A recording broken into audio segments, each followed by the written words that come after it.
from today, we'll start off with the second chapter called internal control. And as I said, you have three major topics covered under this: internal control, internal check, and internal audit. So let's move on to the first topic called internal control. See, you have in this two words, internal and control. From the meaning or from the words, I think you can analyze that internal control is the type of control or the handling of the people by the top management. In very simple words, it's about how the company is run by the management. That is correct. But as we are discussing with the concept of auditing, with the subject of auditing, we need to be more specific and more related towards the auditing. Okay. So so this chapter, that is internal control and check, will both, that is both the topics will be discussed in the concept in the light of the subject called auditing. Okay. What is internal control? See, I have such many definitions, but I found this is one is more good.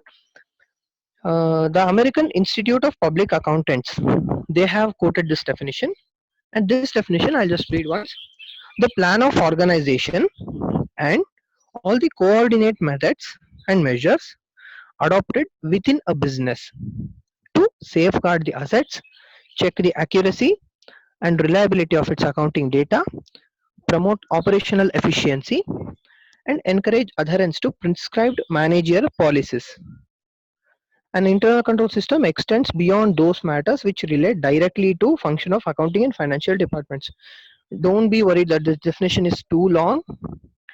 I will simplify this, and for the purpose of easy understanding, I have marked some keywords in bold letters. Each and every keyword I'm going to explain, and you can connect it at the end. The plan of organization. See, that means I'll give you a general understanding about internal control. In an internal control, especially related to auditing, the management will plan and will take care of the company in such a way that the whole company should be efficient, should be transparent, should be reliable. Okay, so they will plan and run their institutions in such a way that the organization should not be seem to fraud or errors. Okay, so I'll go on to the definition. The plan of organization. So it is a plan. It is a plan made by the organization, and all the coordinate methods. In that sense, the organization means not only the top level management will plan, but they will also take the assistance of the other coordinate business, that is other departments. It may be top level, mid level, and low levels, and all the departments. They need the cooperation of all the departments. So they will plan some methods and measures. They will do some steps, action plan we can say. So they will prepare an action plan for controlling the business, adopted within a business to safeguard. See, within a business it is internal control. Okay, so they don't worry about its they don't worry about the entire market or the marketing line. They have to think how they can improve their own company. That is called within a business. I hope you are getting. I'll repeat. It's a plan made by the organization with coordination from all the various departments, and they will take various measures to adopt within a business. Okay, so what will they do? I mean, what are the primary objectives? What are the intention that they will plan to do the internal control? Means first thing is to safeguard the assets. They should look that their assets should not get damaged. They should see that their current assets, especially the stock and cash, should not be stolen by anybody. So they will try to safeguard their assets. And second thing is check the accuracy and reliability of the accounting data. So they will ensure that whatever the accounting information they will provide, that should be accurate, that should be 100% genuine, and it is reliable. In a sense, anybody who wants to invest at the company or who wants to know more about that company can blindly trust about the accountancy. I mean, its accounting records. That is called reliability of the accounting data. And they should also promote operational efficiency. In the sense, with the minimum cost, they should able to get maximum results. That is called efficiency. In a low input or in a low cost, you want to get more output. That is called operational efficiency. And encourage adherence to prescribed managerial policies. That means they will ensure that the company is running in such a way that whatever the policies or the rules they have framed, these companies and their activities should follow that rules. This is the overall concept of internal control. The plan of organization is a plan made by the organization along with various departments. They will take various steps to adopt it in its business internally so that their assets can be saved, their accountants data accounting records can be simplified, and they could check the accuracy and reliability. They will increase their efficiency, and they will also ensure that they are following the rules. This is a when we come to second para, we are telling that an internal control system extend beyond the matters of accounting and financial department. So if you think that auditing is related only to the accounting related, and internal control should be only for the financial departments, you're wrong. Because in the types of auditing we have also discussed management auditing, which also sees qualitative data, and hence the internal control should not only be restricted only to the accounting data. It should also cover the external data or the data which is beyond the accounting and financial information. That is called internal control. Okay, if you are clear with the concept, I'll just move on. So let's get into the objectives of internal control. So we want to know why the internal control is needed. They have mentioned some intentions, but however, we need some specific objectives as to why internal control is required. First thing is to minimize the inefficiency in the business. As I told you, they should not waste the resources. They should try to get maximum output with the minimum input. So that's what they call it as efficiency. And if a good internal control is there, they will minimize that inefficiencies. In other words, they will avoid the wastages, or they can improve their efficient levels. That is called that is first objective of internal control. And now coming to the second objective, to ensure high accuracy and reliability of the accounting data. To ensure high accuracy and reliability of accounting data, which means as an internal control, the goal of the management is to ensure the accounting data or the accounting records what they are going to publish in front of the public, that should be accurate.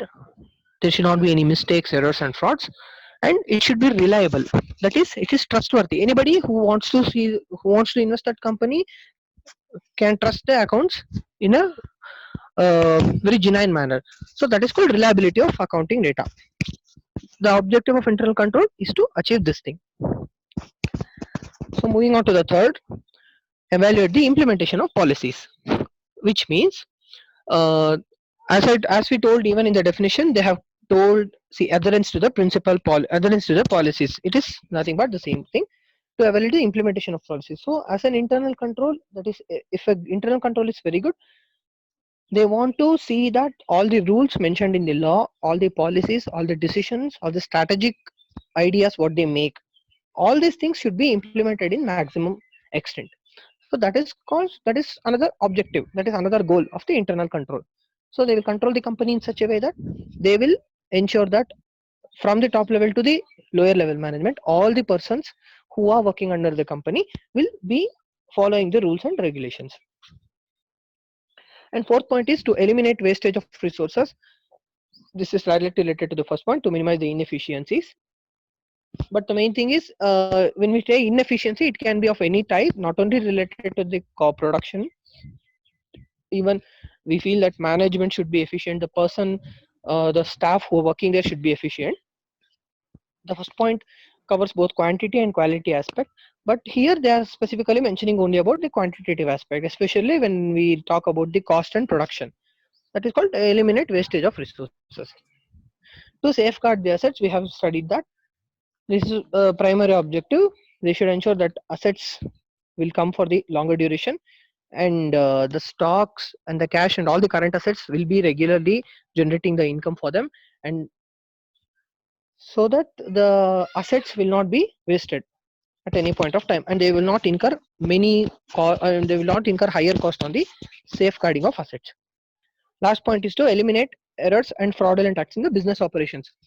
So errors and fraud does not necessarily happen only in the accounting, but it can happen at any point of time, at any corner of the company, at any branch of the company.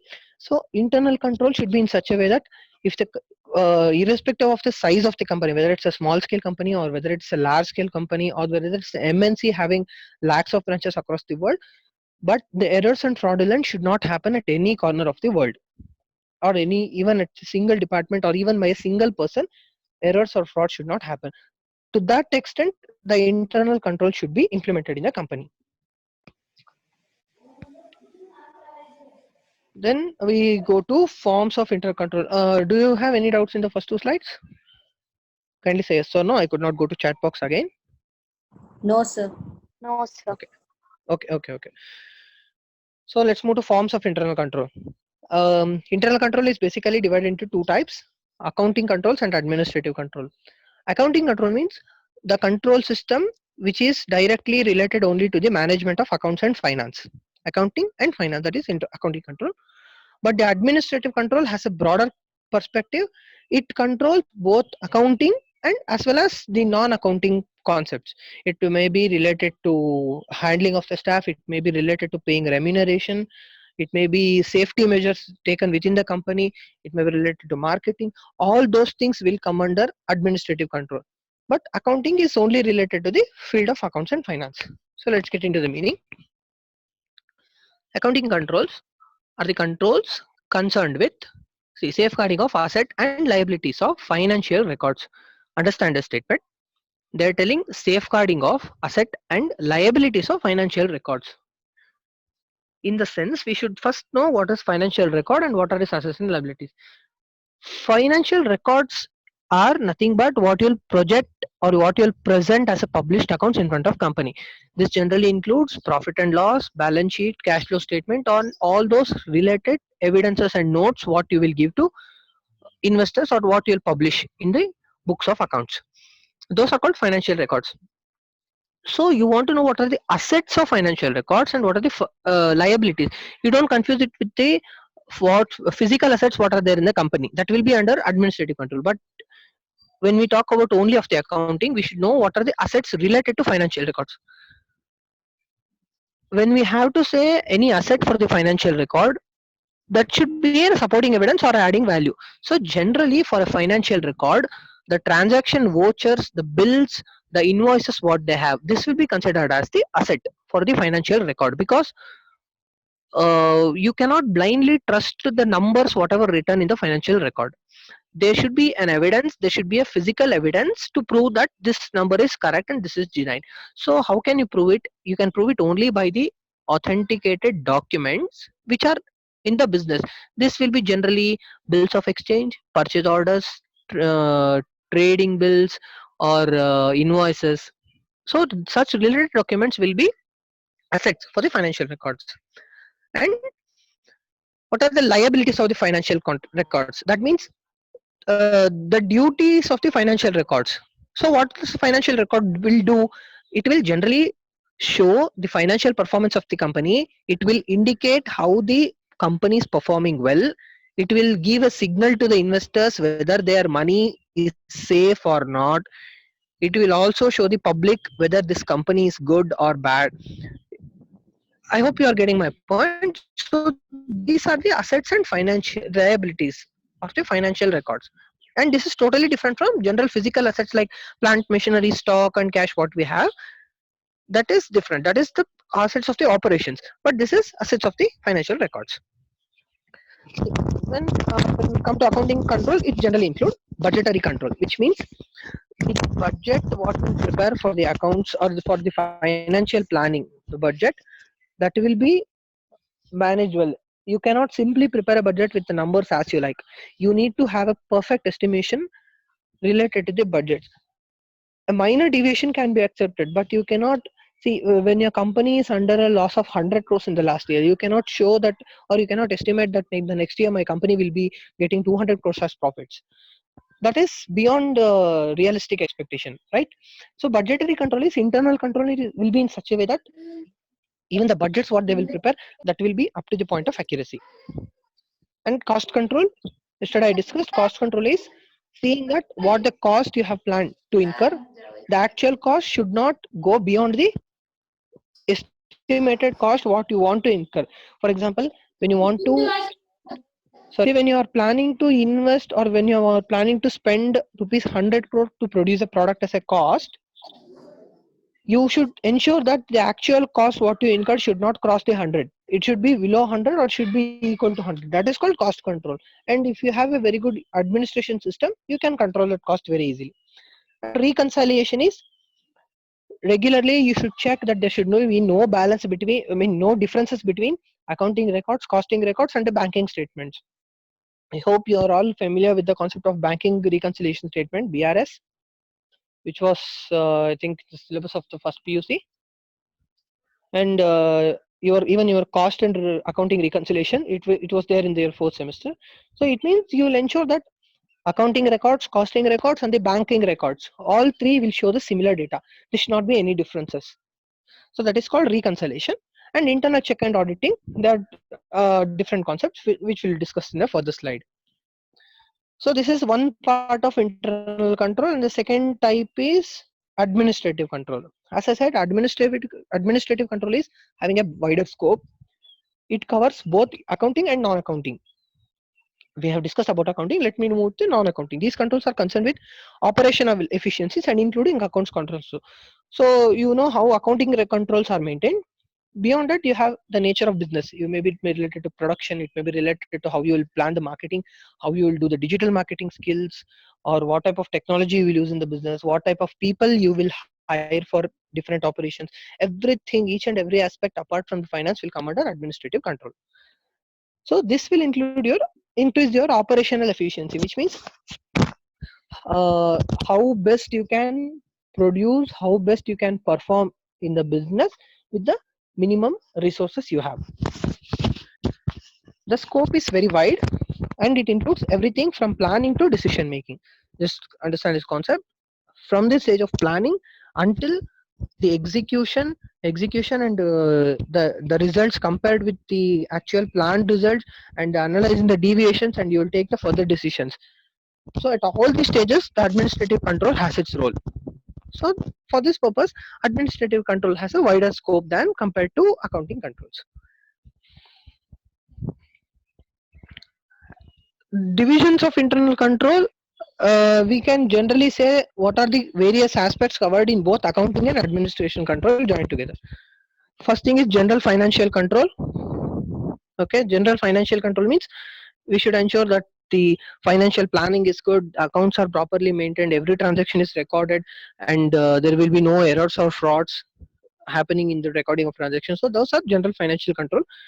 Cash control is you should track the movement of cash. You should ensure that adequate liquidity is there. That means whenever there is a crisis, you need to have sufficient cash to overcome that emergencies or crisis. That is called cash control. You will handle the cash what is there in your business. That's one. And employee remuneration means see, the financial or the internal control should be in such a way that each and every employee should get the adequate remuneration of what he was initially agreed to join the company. That means for some people they deserve a bonus. If you find any people say like that, the company should provide a bonus. If there are anybody who are eligible for the promotion, they should give promotion. So all these things will come under employee remuneration, which means in a simple manner we can say upliftment or appraisal of the performances of the human resource in the company. Then trading transaction, which includes controlling the purchases and sales within the business. Fixed assets, maintaining safeguarding the fixed assets, regular maintenance, repairs and maintenance of fixed assets, everything will come under that. Stock maintenance, so you should see that you should not have more than the stock what you needed or less than the stock what you needed, and stock should be maintained properly, they should be stored properly, and there should be sufficient stock to meet any sudden changes in the demand. So all those things will come under stock maintenance. And obviously investment. So as a business you will also do investment in other companies, investment in various assets, investment in various projects. So an internal control should be also in investment, so that they should ensure a perfect investment is selected, their money will not be wasted, and they will get a good return on that particular investment what they have made. Last topic, yeah, requisites of good internal control. So how can we say that a particular internal control is good or bad? That is the question, right? What are the parameters that you will say this company has a good control and this company has a bad control? So these are the checklist or the requisites to say that an internal control system is a good one. See, first one is plan of organization and delegation of work. One is the organization should plan. Each and every department representative should be there in the planning committee, and they should plan of how best they can work for the company. And delegation of work, which means allocating the works to the staff in such a manner that none of the workers should get more burden, or he should be getting less work than what he deserves. So that is delegation of work. They should divide the work in a systematic manner and scientific way. Second checklist is scientific system of authorization and record procedures. That means to authorize anything, to approve anything, or to legalize anything, there should be a scientific system, and the records what they will maintain, that should also be maintained in a scientific manner. They should have some systematic way and logical way supporting their procedure of maintaining the records. If possible, they can go with the help of technology also. Third point is provide proper control over asset, liability, income and expenditure. Everything should be balanced. There should not be much more assets than what is required. There should not be more liabilities. I mean, you should not take more the liabilities, more loans beyond your financial capacity as a company. So that is one thing. And income and expenditure should also be balanced. Always ensure that an income should be more than the expenditure, but even the rate of income and expenditure should not differ a lot. Because again, if you gain too much of abnormal profits, then you will face the problem of giving with high cash and paying more dividend. And see, even the more cash and less cash, having insufficient, both are the problem. So internal control should ensure that the balance is achieved between all the four aspects: asset, liability, income and expense. Okay, and fourth point is systematic way of discharging the duties. So internal control should ensure that all the staff who are involved should discharge their duties, should perform their duties to the maximum efficiency level. Last is team of expert to run internal control. So this is important because an internal control, when the persons who have taken the responsibility of internal control should be efficient enough. They should not be a beginners, or even though they're a part of company, they should not be a fresher. They should know how to tackle the situations. They should know how to handle people.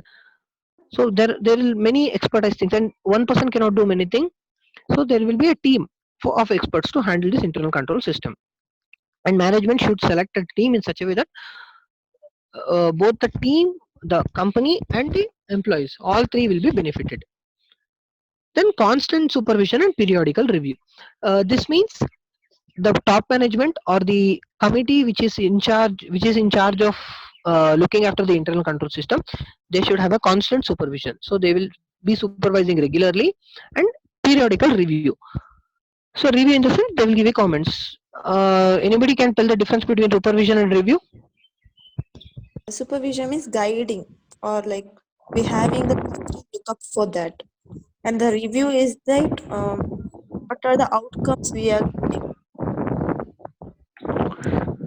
Okay, I can accept, but not completely correct. See, supervision is you will just look after the things, whether it's going on as per the plans, whether it's going as per the programmed, as per the procedures. That is supervision. And review is giving suggestions and recommendations about the particular task. That is called review. See, I'll give an example.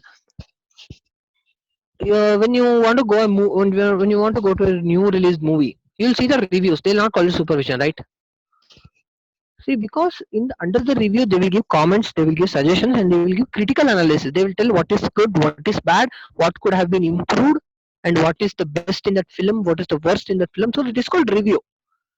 Supervision is they will just glance through the things, and they will just watch the movie. See, if I want to ask, like, in the recent release movies of Hindi, which is the best, means first you will supervise. That is, you will watch all the movies at once, and then you will go on giving reviews about each and everything, analyzing each and every aspect of that particular film. So similarly, in the internal control, constant supervision is we'll set a team, we will give them responsibilities, and the team which is in charge of or who is responsible to look after the accounting control, internal control, they will look after the things.